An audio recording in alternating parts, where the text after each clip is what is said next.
Assalamualaikum warahmatullahi wabarakatuh. Innal hamdalillah nahmaduhu wa nasta'inuhu wa nastaghfiruh wa na'udzu billahi min shururi anfusina wa min sayyiati a'malina. May yahdihillahu fala mudilla lahu ومن يضلل فلا هادي له. أشهد أن لا إله إلا الله وحده لا شريك له وأشهد أن محمدا عبده ورسوله وبعد.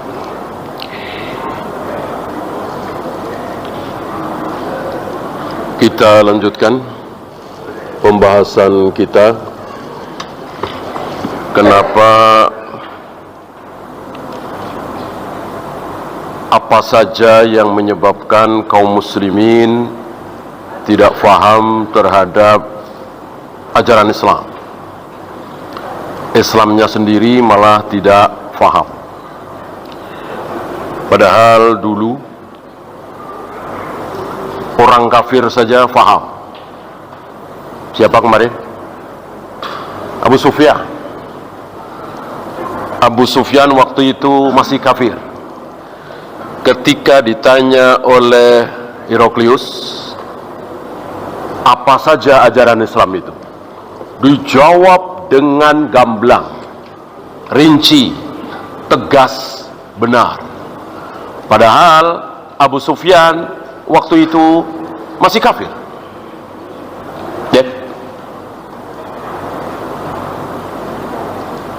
Madza ya'murukum? Dia yang mengaku sebagai nabi itu nyuruh apa saja? Ini pertanyaan Heraklius kepada Abu Sufyan di Syam, ibu kota Romawi waktu itu. Karena Heraklius penasaran, dapat surat dari Nabi SAW mengajak Heraklius masuk Islam. Kebetulan banyak orang-orang Mekah datang ke Syam karena memang apa istilah kita, superpower dunia hari itulah Romawi.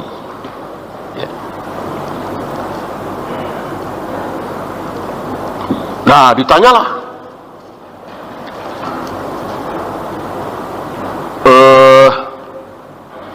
sebelum dia ngaku sebagai nabi, sebagai rasul, apakah ada sebelum dia di Mekah yang juga mengaku sebagai nabi, sebagai rasul? Dijawab dengan jujur oleh Abu Sufyan, nggak ada. Memang nggak ada kan? Dari semenjak Nabi Ismail wafat sampai Rasulullah diutus, tidak ada satupun nabi, satupun rasul di Mekah. Adapun di Mesir, di Syam, di Irak, di Baghdad, banyak Bani Israel, mungkin ribuan. Bani Ismail tidak ada yang jadi nabi kecuali satu. Siapa? Nabi Muhammad SAW. Jadi sebelum beliau tidak ada nabi, tidak ada rasul. Rupanya jawaban Abu Sufyan ini didukung oleh ucapan Heraklius. Jika sebelum dia ada yang mengaku sebagai nabi, mungkin dia cuma ikut-ikutan. Dengan tidak adanya yang ngaku sebagai nabi, sebagai rasul sebelumnya, berarti dia betul-betul nabi, betul-betul rasul. Nanya lagi, dia dari kalangan bangsawan apa dari kalangan rendahan yang entah berantah keturunan siapa, apa jelas keturunannya? Dijawab oleh Abu Sufyan, jelas keturunannya, bangsawan. Beliau kan bangsawan Quraisy, Hashim, dari Nabi Ismail, Nabi Ibrahim. Artinya bukan pendatang, bukan orang entah berantah.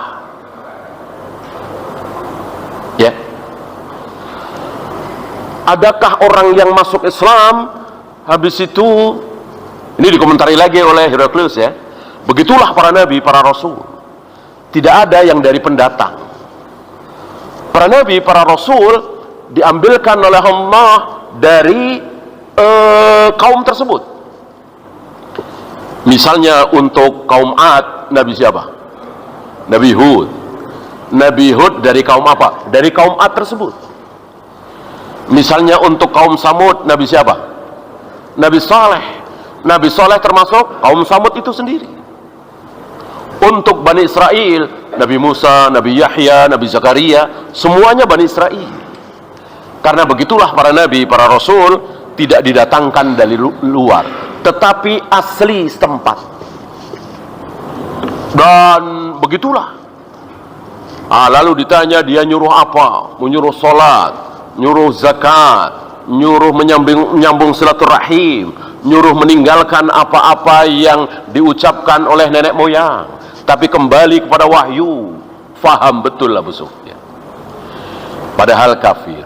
Hari ini kaum muslimin tapi nggak faham membedakan antara salat qiyamul lail dengan salat raghaib. Nggak faham. Nggak bisa membedakan antara puasa Senin Kamis dengan puasa nisfu Sa'ban. Dikiranya sama-sama puasa, sama-sama berpahala, sama-sama baik. Padahal yang satu sunnah, yang satu bid'ah.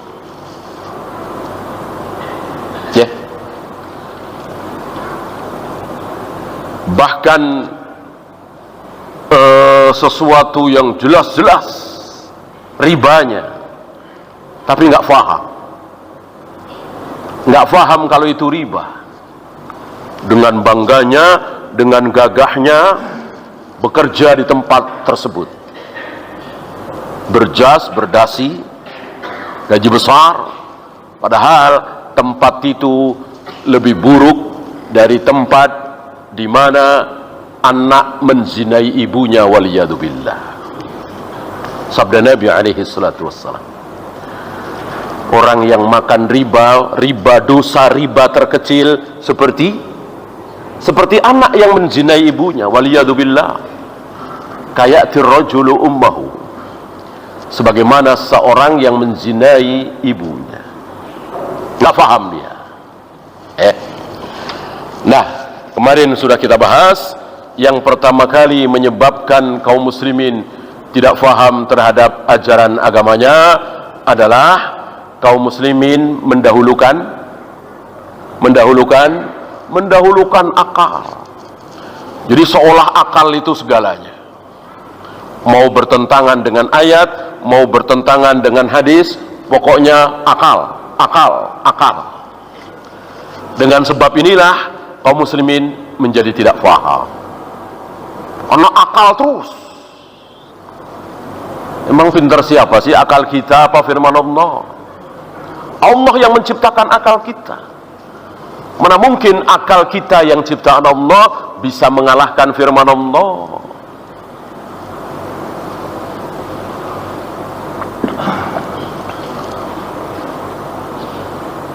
Allah menghadapkan wajahnya ke wajah orang yang sedang sholat. Wah, nggak masuk akal. Gimana caranya? Wajah Allah kan cuma satu. Wajah manusia sholat kan jutaan. Apalagi sholatnya ada yang menghadap ke timur, ke barat, ke utara, ke selatan. Gimana caranya Allah menghadapkan wajahnya ke wajah orang yang sedang sholat? Wah, coret. Tentu mereka tidak berani mencoret ayat, mencoret hadis. Lalu ditakwil. Oh, maksud menghadap adalah anu. Padahal Rasul dan para sahabat yang paling tahu tentang ayat itu, hadis itu, tidak pernah mentakwil. Rasul dan para sahabat meyakini apa adanya, bahwa Allah betul-betul menghadapkan wajahnya ke wajah orang yang sedang sholat. Diterima apa adanya, karena tidak mendahulukan akal. Sudah kita bahas. Yang kedua, yang menyebabkan kaum muslimin tidak paham terhadap ajaran Islam, yang pertama selalu mendahulukan akal, Yang kedua, tidak kembali kepada Al-Quran dan Sunnah. Beda dengan para sahabat, para tabi'in, atba'ut tabi'in, sampai a'immatul arba'ah. Bentar-bentar, surat sekian ayat sekian, surat sekian ayat sekian, sabda Nabi, ini sabda Nabi, gitu. Blok. Ketika terjadi perselisihan, lalu ada seorang sahabat mengatakan, ini kata Nabi, diam semua. Diam semua. Ya. Sekarang enggak. Mereka diam. Kalau ada yang bilang, ini kata Pak Kiai, diam semua. Nah, ini kata ulama fulan, diam. Ini kata MUI, ini kata Lajnah Daimah, diam. Begitu disodorkan sabda Nabi, nggak diam. Oh karena ini, oh karena itu. Ya.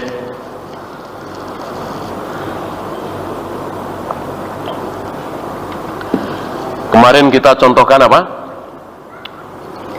Jenggot. Yang pada mesantren 15 tahun, 20 tahun, apa nggak tahu hadis tentang jenggot itu? Insya Allah tahu. Insya Allah tahu. Tapi mereka tidak kembali kepada hadis. Ya. Waqful liha, jazzus sawarib, khaliful yahud, khalifun nasara. Insya Allah mereka tahu. Panjangkan jenggot kalian, rapikan kumis kalian, selisihilah orang Yahudi, Nasrani, Majusi. Insya Allah mereka tahu. Tapi sayang mereka tidak langsung amalkan. Ngelihat kiainya dulu, gurunya dulu, syekhnya dulu. Karena kiai-kiainya pada motong jenggot, ya udah potong. Ya. Seolah mereka lebih sikoh, bukan seolah ya. Mereka lebih sikoh, lebih tentram terhadap gurunya itu daripada terhadap dalinya. Inilah mudah-mudahan yang tidak ada di manhaj salaf. Ya. Antum berbeda dengan guru antum, gak masalah. Yang penting antum punya ayat, punya hadis. Ini ayatnya, ini hadisnya. Ya. Dan sepanjang sejarah seperti itu. Murid beda dengan guru dalam 1, 2, 3 permasalahan, enggak masalah. Tidak masalah. Memberitahukan kepada para asatidzah se-Indonesia tentang perbedaan beliau dengan gurunya Syekh Albani. Ada beberapa hal, termasuk diantaranya bolehkah masuk parlemen. Ya, ada perbedaan. Beliau mengatakan kami sedikit ada beda pendapat. Ketika beliau masih hidup. Ketika beliau sudah wafat, kami rujuk dengan pendapat beliau. Betul apa yang diucapkan oleh beliau, bahwa masuk ke dalam parlemen tidak ada faedahnya, justru mudaratnya jauh lebih besar. Waktu kami masih hidup, kami berselisih dengan beliau. Ya, ini sebuah contoh bagaimana seorang murid tidak harus taklidul a'ma kepada gurunya. Berbeda nggak masalah. Ya, yang penting punya patokan, punya dasar, punya dalil, punya wahyu.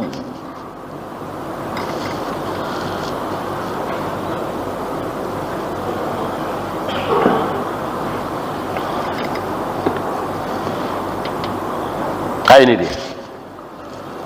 Ya. Maka bismillah. Bismillah. Walaupun berbeda dengan Syekh bin Baz, walaupun berbeda dengan Syekh Albani, walaupun berbeda dengan Imam Syafi'i, bahkan berbeda dengan Abu Bakar dan Umar, enggak masalah. Asal punya dalil, punya ayat, punya hadis yang dijadikan pegangan. Ya.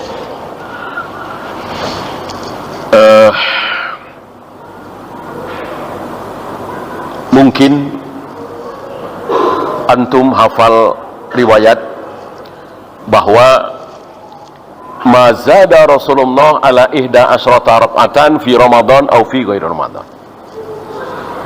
Rasulullah salat malam tidak pernah lebih dari 11, baik di bulan Ramadan atau di luar Ramadan. Ini kata siapa? Kata manusia yang sangat dekat dengan Nabi di malam hari, Aisyah radhiyallahu anha. Tentu beliau, Aisyah, lebih tahu tentang ibadah malam Nabi daripada Abu Bakar, Umar, Utsman, Ali, Zubair, Abu Hurairah, dan seterusnya. Karena kan sekamar. Ya. Dan ucapan Aisyah seperti ini tidak ada yang membantah. Tidak ada riwayat bantahan dari Ibnu Abbas misalnya, Ibnu Mas'ud misalnya, Abu Hurairah misalnya, enggak, Aisyah keliru. Yang benar Rasulullah pernah lebih dari 11, enggak ada. Ada riwayat dari Ibnu Abbas 13, itu kan ada jawabannya, yaitu yang dua itu pernah ba'diyah Isya. Ya, artinya tetap di 11. Nah, ini sahih, sarih, jelas, ya. Banyak saudara-saudara kita karena apa ya? Ya seperti tadi ya, tidak berani mengatakan dalam hal ini Syekh bin Baz keliru, dalam hal ini Syekh Utsaimin keliru, tidak berani. Ya, padahal ini gamblang kan, jelas sekali. Ucapan Aisyah tidak dibantah oleh seorang pun sahabat bahwa Nabi salat malam tidak pernah lebih dari 11. Dibantah riwayat ini hanya dengan hadis yang tidak sahih, sahih tapi tidak sahih, tidak tegas. Salatul lail mathna mathna. Salat malam itu dua. Ini kan tidak sahih. Apa iya cuman perkataan dua lalu disimpulkan boleh 23, boleh 30, boleh 36, bahkan boleh 100, boleh 1000. Ini kan mengada-ada, sementara yang tegas jelas dari Aisyah malah ditinggalkan. Orang yang berpendapat bahwa sholat malam boleh lebih dari 11, ucapan Aisyah ini harus dibuang jauh-jauh. Bagaimana ucapan Aisyah, manusia terdekat dengan Nabi terutama di malam hari, riwayat Bukhari, Muslim, ditinggalkan. Gara-gara apa? Yaitu tadi, tidak kembali kepada Al-Quran dan Sunnah. Kembalinya kepada Syekh bin Baz tadi, Syekh Utsaimin tadi. Bolehkah? Ya tidak boleh. Kecuali kita tidak tahu dalil, nggak tahu hadis tersebut, kita sikoh dengan Syekh bin Baz, Syekh Utsaimin, silahkan. Namanya juga nggak tahu. Tapi kalau tahu, sudah tahu dalilnya, sudah tahu ayatnya, tapi masih kembali kepada si A, si B, si C, tentu ini tercela. Iya kan? Karena Syekh bin Baz, Syekh Utsaimin, Syekh Albani, Imam Syafi'i, siapapun tidak maksum. Yang maksum hanya Rasulullah sallallahu alaihi wasallam.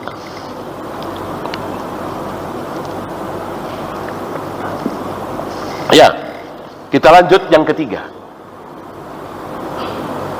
Apa? Ar-ruju'u ilal Qur'ani was sunnah bi ghairi fahmis sahabah. Yang ketiga yang membuat kita nggak paham agama Islam adalah kembali kepada Al-Quran dan Sunnah. Kembali kepada Al-Quran dan Sunnah, tapi tidak berdasarkan pemahaman sahabat. Memahami sendiri-sendiri, pemahaman si A, pemahaman si B, pemahaman si C. Tidak melihat bagaimana para sahabat memahami ayat tersebut, memahami hadis tersebut. Ini pun membuat kita nggak paham. Karena Al-Quran yang 30 juz, 114 surat, sabda-sabda Nabi yang ratusan ribu itu, bahkan 1 juta lebih, itu sudah diamalkan dengan baik dan benar dan sempurna oleh para sahabat. Alhamdulillah, Islam ini, kesempurnaan Islam ini diikuti dengan kesempurnaan pengamalnya, pelakunya. Ya, bukan sekadar teori. Antum pernah dengar penataran P4 tahun 80-an, 90-an, itu ada penataran P4. Isinya baik apa buruk? Baik sekali. Isinya nggak ada yang buruk. Masalah dunia kan, bukan masalah ibadah, bukan masalah akidah. Harus jujur, harus amanah, etos kerja harus bagus, harus disiplin, tepat waktu, menepati janji, bagus semualah. Itu dari dosen sampai TK. Semua pegawai negeri, semuanya ditatar dengan P4. Tujuannya supaya bangsa Indonesia jujur, amanah, tidak menipu, tidak culas, tidak korupsi, disiplin, dan seterusnya. Bagus. Sangat bagus. Pertanyaan saya, penataran P4 ini berhasil apa gagal? Gagal apa berhasil?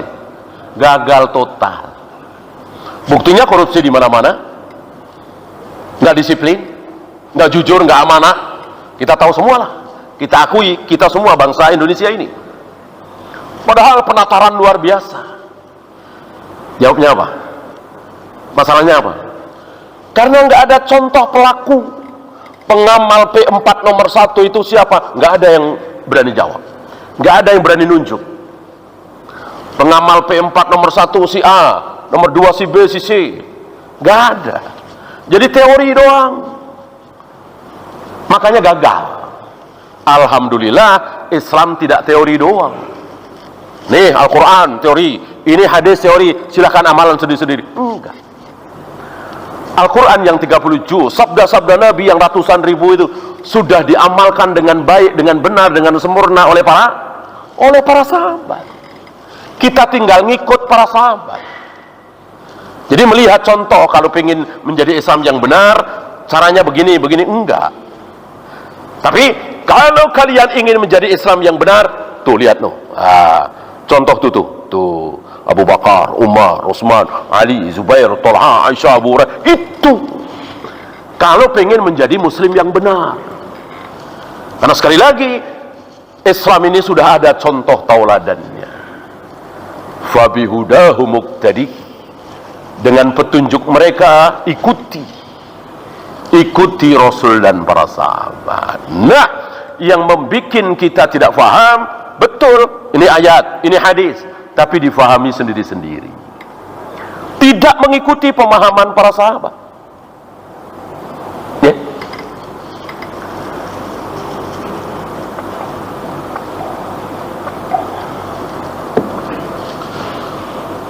Yang mudah saja, balighu anni walau ayah, balighu anni walau ayah, sampaikan yang dariku walaupun satu ayat, satu ilmu, satu kalimat.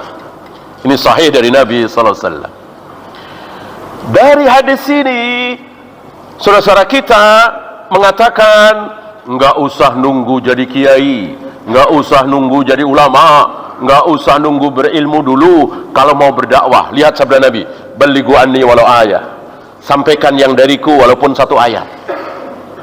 Jadi walaupun cuman hafal 5 ayat, hafal 3 hadis, udah keliling sono berdakwah. Itu pemahaman mereka. Kita lihat pemahaman para sahabat. Apa iya? Para sahabat hanya hafal 3 surat, 5 surat, kemudian belasan sabda Nabi, kemudian dakwah kemana-mana. Betul begitu para sahabat? Tidak. Para sahabat mengumpulkan ilmu dulu. Antum tahu berapa lama Abu Hurairah menyertai Nabi? 4 tahun lebih. Enggak kemana-mana. Kemana Nabi pergi diikuti. Setiap kali Nabi bersabda, ini atas petunjuk Nabi ya, Abu Hurairah menghamparkan bajunya, pakaiannya. Selesai Nabi bersabda, dikumpulkan. Ini tentu khususiyah ya. 4 tahun lebih, hampir 5 tahun ya, tidak kemana-mana. Kalau orang-orang muhajirin sibuk ke pasar berdagang, kalau orang-orang ansor ke ladang pertanian, aku tidak kemana-mana, selalu menyertai Nabi. Nabi wafat baru menyampaikan. Mujahid belajar kepada Ibnu Abbas, Bismillahirrahmanirrahim. Artinya apa? Maksudnya apa? Turun di mana? Turun atas peristiwa apa? Berkenaan dengan siapa? Dijawab semua oleh Ibnu Abbas. Lanjut, alhamdulillahirabbil alamin. Maksudnya apa? Turun di mana? Turun atas peristiwa apa? Turun berkenaan dengan siapa? Sudah terjawab semua, lanjutkan lagi, Ar-Rahmanir-Rahim. Terus sampai ghairil maghdubi alaihim waladdallin, lanjut Alif Lam Mim. Dzalikal kitabu la raiba fi. Artinya apa? Maksudnya apa? Turun di mana? Berkenaan dengan siapa? Dan seterusnya. Terus selesai Al-Baqarah, lanjut Ali Imran. Selesai Ali Imran, lanjut An-Nisa. Terus sampai An-Nas. Selesai An-Nas, lulus sarjana? Tidak. Balik lagi ke Al-Fatihah, Al-Baqarah, Ali Imran. Selesai lagi, balik lagi sampai Ibnu Abbas wafat. Begitu kira-kira pemahaman para sahabat, para tabi'in, memahami balighu anni walau ayah. Beda dengan saudara-saudara kita ini. Belajar enggak, tahu bahasa Arab enggak, kaidah tafsir, kaidah hadis, apalagi kesana kemari, ke masjid-masjid, berdakwah, ngajak orang sholat berjamaah, tentu tidak salah. Yang salah dia berbicara tentang Islam, berbicara tentang ilmu, dia sendiri tidak berilmu. Akhirnya apa? Yang sunnah dia bilang bid'ah, yang bid'ah dia bilang sunnah. Yang hak dibikin batil, yang batil dia bilang hak. Tentu ini merusak. Dallun mudil, sesat dan menyesatkan. Ya.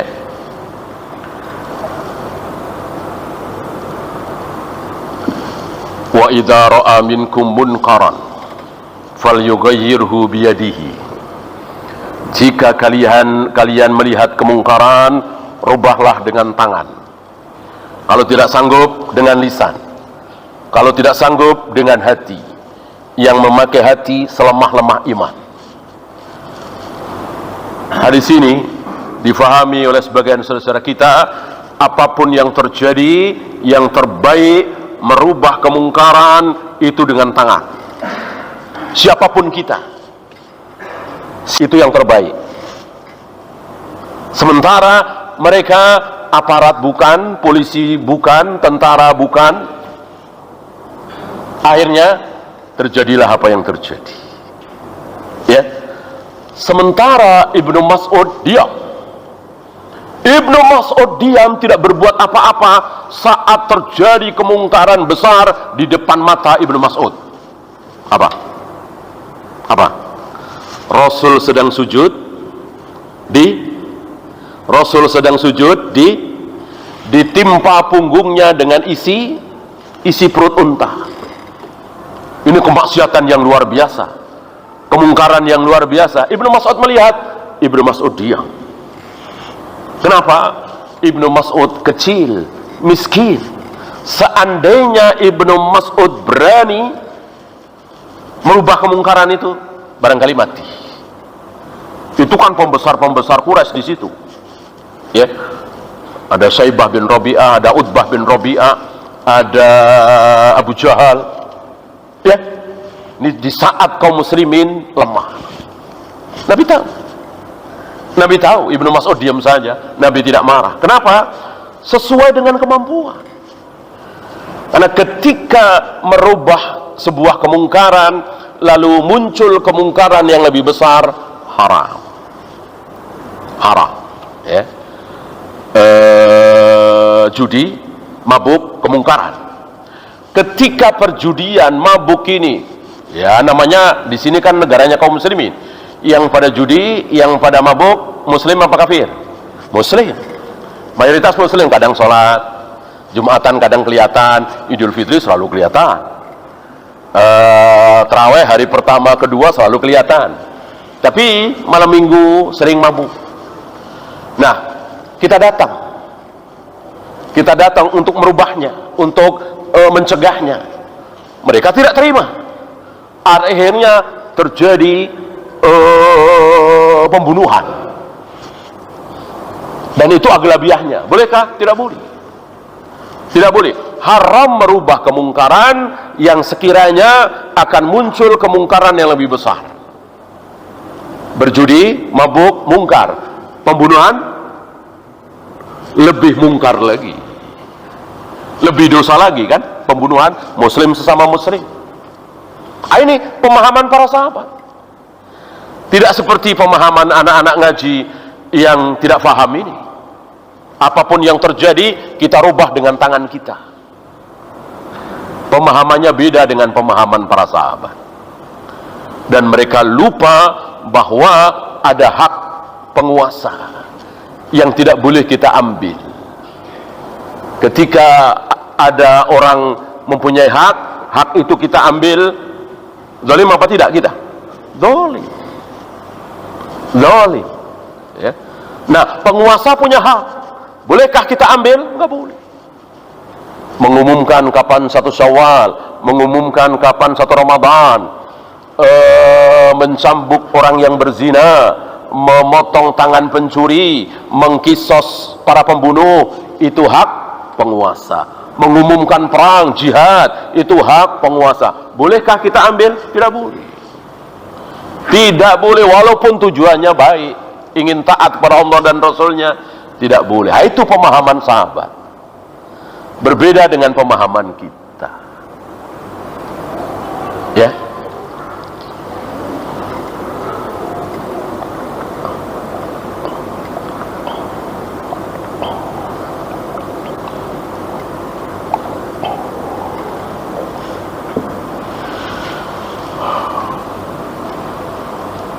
La yukallifullahu nafsan illa wus'aha. Allah tidak akan membebani seseorang dengan beban di luar kesanggupannya. Ayat ini sering difahami keliru oleh sebagian saudara-saudara kita. Apa yang pernah antum dengar dari para motivator itu? Jika Allah tahu kalau aku diuji dengan jabatan aku nggak sanggup, mustahil Allah akan uji saya dengan jabatan. Jika Allah tahu bahwa aku diuji dengan harta nggak akan sanggup, mustahil Allah akan uji saya dengan harta. Jika Allah tahu kalau saya diuji dengan wanita, saya nggak kuat, nggak sanggup, Allah tidak akan menguji saya dengan wanita. Betul? Betul ini? Betul? Salah. Salah besar. Kalau betul seperti itu, nggak ada seorang muslim yang berdosa. Orang muslim berdosa itu kan diuji dengan wanita, dia nggak kuat. Diuji dengan harta, nggak kuat. Diuji dengan jabatan, nggak kuat. Kurang lebih kan seperti itu. Ya nggak ada yang berdosa dong. Ya. Dan nggak ada korun tentunya. Korun itu kan awalnya soleh, baik, taat. Allah uji dengan harta, nggak kuat. Sebelum korun kaya raya masih miskin, apa Allah belum tahu kalau korun diuji, aku uji dengan harta nggak akan kuat? Apa Allah belum tahu? Tentu Allah maha tahu. Nggak ada yang belum diketahui oleh Allah. Allah tahu persis bahwa korun itu akan aku uji dengan harta nggak akan kuat. Terserah Allah, terserah Allah. Allah yang membuat peraturan. Ya, sama dengan iblis. Iblis diuji oleh Allah untuk merendah sujud kepada Adam, makhluk yang baru saja diciptakan, istilah kita bocah kemarin sore. Sementara iblis senior luar biasa mulia, bahkan kemuliaan iblis hampir menyaingi Jibril waktu itu. Aku uji iblis untuk merendah sujud kepada Adam. Tentu Allah sudah tahu bahwa iblis nggak kuat. Untuk yang lain insya Allah iblis kuat. Untuk ini nggak kuat. Allah tahu dan Allah nggak peduli. Allah menguji siapapun, terserah Allah. Ada yang kuat, ada yang nggak kuat. Nah, ini pemahaman para sahabat. Beda dengan pemahaman saudara-saudara kita, terutama para motivator itu. Ya, terserah Allah. Saya punya teman waktu itu, sama-sama ngajar di masjid. Bagus. Ya sunnah.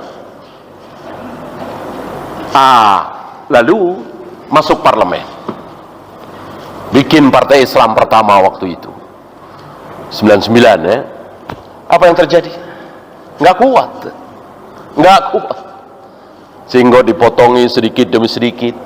Dan antum tahulah,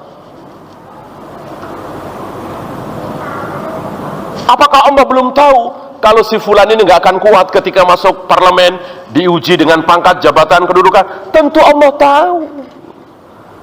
Tapi Allah uji pula dengan hal seperti itu. Makanya kita disuruh berdoa, merengek, memohon, ya Allah, jangan uji kami dengan ujian yang kami tidak sanggup memikulnya. Rabbana wala tuhammilna ma la taqata lana bi. Kenapa kita disuruh memohon seperti itu? Karena Allah sering sekali menguji seseorang dengan ujian yang orang itu nggak sanggup memikulnya, dan itu terserah Allah. Gitu ya. Ya, silakan azan dulu. Nanti setelah azan kita lanjut sedikit.